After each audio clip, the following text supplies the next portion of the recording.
Kamusta mga kabasketball? This is SciSport Zone and welcome to another video. Nilabas na nga ang Final 12 lineup ng Gilas para sa 5th window ng FIBA Asia World Cup qualifiers.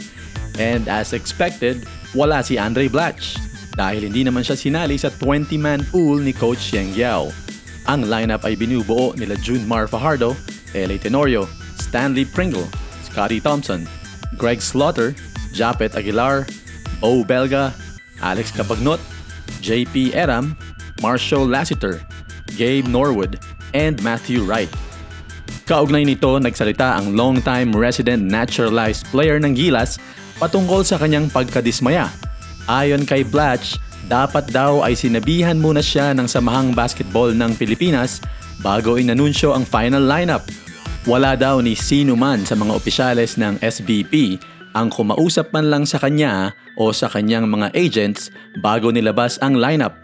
Napaka-unprofessional daw ang ginawa ng SBP sa isang katulad niya pagkatapos ng lahat ng ginawa niya para sa Gilas program. Dagdag pa ni Blatch na nagkaroon daw ng bad impression sa kanya ang Filipino fans na ayon sa kanya ay the best fans in the world. Sabi pa niya na ang ginawa ng SBP ay hindi daw akma sa pagkakakilala niya sa mga Pilipino na mababait, hospitable, and loyal.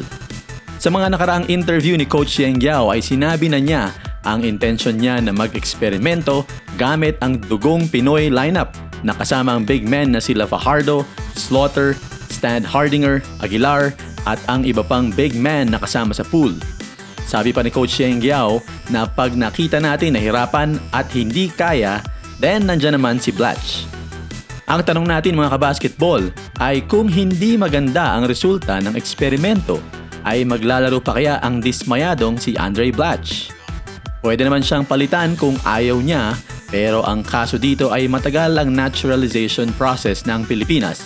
Kaya kung ayaw na ni Blatch, ay malamang na all Filipino ang Gilas kung papasok ito sa World Cup, kung saan mas malalaki at mas malalakas ang mga kalaban.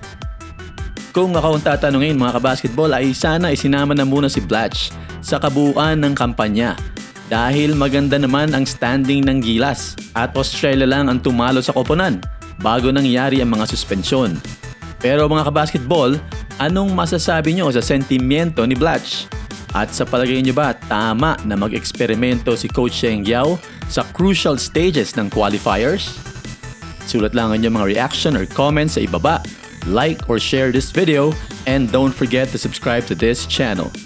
Till my next video, this is iSport Zone.